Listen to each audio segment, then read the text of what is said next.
Avec ses 410 mètres de long sur 110 de large, le port de Bumba dans la province de la Mongala va être modernisé dans les jours qui viennent. Les deux grues vétustes, installées depuis 1955 et à l'arrêt depuis 1992, vont être remplacées par des équipements modernes et toute la plateforme sera refaite de manière à accueillir au même moment une dizaine de bateaux. Un quai bien plus grand et adapté sera également construit. Voilà les principales informations données à la Première ministre par le directeur général de l'Agence congolaise des grands travaux, l'ingénieur Nico Nzaou, dont la structure lance ce 3 février 2025 les études pour la modernisation de ce port public.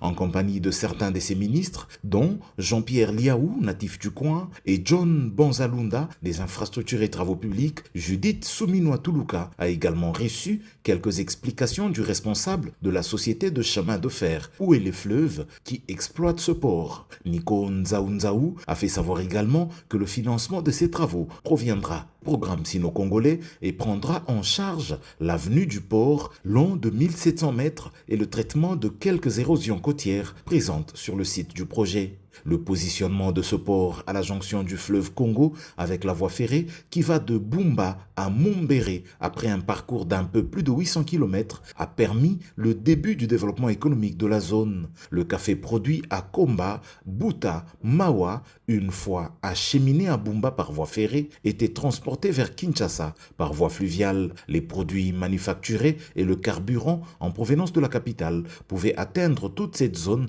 par le même canal. Un jour auparavant, la première ministre était à Lissala, chef-lieu de la province de la Mongala, où elle a lancé les travaux de modernisation de la voirie à partir de l'aérodrome de la ville.